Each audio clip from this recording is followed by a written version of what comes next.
ിൽ ഇന്ന് MDMA-യേക്കാൾ അപകടകാരിയായി പറയപ്പെടുന്നത്, നാളെ ചർച്ച ചെയ്യാൻ പോകുന്നത്, അത് ഗെയിം അഡിക്ഷൻ എന്ന് പറയുന്ന സാധനം തന്നെയാണ്. നിങ്ങൾക്കതിൻ്റെ ഡെപ്ത് എത്രത്തോളം മനസ്സിലായിട്ടുണ്ട് എന്നറിഞ്ഞുകൂടാ. നിങ്ങൾ മനസ്സിലാക്കുക, ഒരു മനുഷ്യൻ MDMA അടിക്കുന്നതിനേക്കാൾ അപ്പുറത്തേക്ക് നമ്മുടെ സ്വഭാവ വൈകല്യങ്ങൾ ഉണ്ടാകുന്നത് ഒരു പക്ഷേ ഗെയിമിൻ്റെ അഡിക്ഷനിലൂടെയാണ് എന്നതാണ്. ഇപ്പോൾ നിങ്ങൾ കേട്ടിട്ടുള്ളത് ഒന്ന് PUBG ആയിരിക്കാം. പക്ഷേ PUBG-യേക്കാൾ അപ്പുറത്തേക്കുള്ള കളികളുണ്ട്. പേര് ഞാനിവിടെ പറയുന്നില്ല. ഏകദേശം 18ഓളം ഗെയിമുകളെ കുറിച്ച് നിങ്ങൾക്ക് ഇവിടെ കാണാൻ പറ്റും. അതിലേറെയുണ്ട്.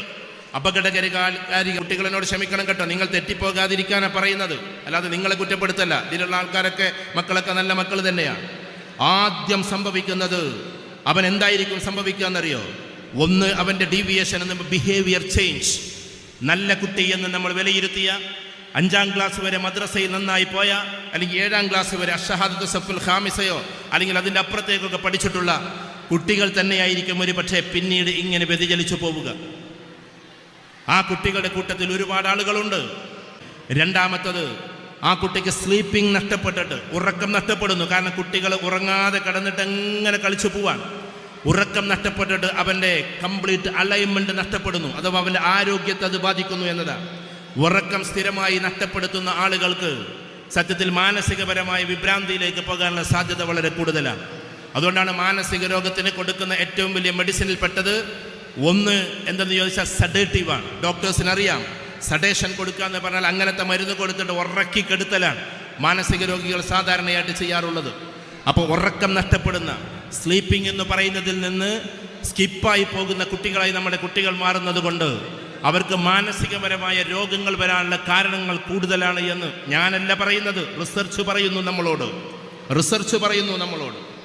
മൂന്നാമത്തത്, നമ്മുടെ കുട്ടികൾക്ക് വരാൻ പോകുന്ന ഏറ്റവും വലിയൊരു പ്രശ്നം എന്തെന്ന് ചോദിച്ചാൽ, അവർ പഠനത്തിലോ അവരുടെ കരിയറിലോ ഉന്നതമായ അവസ്ഥയിലേക്ക് എത്തുകയില്ല എന്നതാണ്. ഇനി ഇതിലും വലിയ പ്രശ്നം എന്താണെന്നറിയോ? കുടുംബസംഗമത്തിൽ അറിയിക്കുന്നത് കൊണ്ട് ഇയാൾ നെഗറ്റീവ് പറയാമെന്ന് വിചാരിക്കരുത്. ഇനി നിങ്ങൾ അതിൻ്റെ പൂരം കാണാൻ പോകുന്നു. ഒരു ദിവസം നിങ്ങൾ ഈ ജസ്റ്റ് ഈ മൊബൈൽ ഒന്ന് ചെക്ക് ചെയ്ത് നോക്കുക. ഏകദേശം 50 മുതൽ 100 വരെയുള്ള പാവം പെണ്ണുങ്ങളുടെ കരച്ചിൽ കേൾക്കാൻ പറ്റും നിങ്ങൾക്കിതിലൂടെ. ഒരുപാട് മക്കളെക്കുറിച്ച് പറഞ്ഞു, സാർ 1 മണിക്കൂർ സമയം തരുമോ, അരമണിക്കൂർ സമയം തരുമോ എന്ന് ചോദിച്ചിട്ട് ഒരുപാട് പാവം സ്ത്രീകളുടെയും പുരുഷന്മാരുടെയും വിലാപങ്ങൾ കേൾക്കാം നിങ്ങൾക്ക്. ഇതാണ് ഞാൻ പറയുന്നത്. ഇനി അത് സുനാമി പോലെ വരാൻ പോകുന്നു. ഈ പറയുന്ന ഗെയിമിൻ്റെ അഡിക്ഷൻ പോയി നമ്മുടെ സാമ്പത്തികം നഷ്ടപ്പെടാൻ പോകുന്നു. അപ്പം നിങ്ങൾ വിചാരിക്കും കുട്ടികളെടുത്ത് പൈസ ഇല്ലല്ലോ എന്ന്. കുട്ടികളെടുത്ത് പൈസ ഇല്ലല്ലോ നിങ്ങൾ വിചാരിക്കുക. കുട്ടികളെടുത്ത് പൈസൻ്റെ ആവശ്യമില്ല എന്നതും കൂടി നിങ്ങൾ മനസ്സിലാക്കിക്കോ.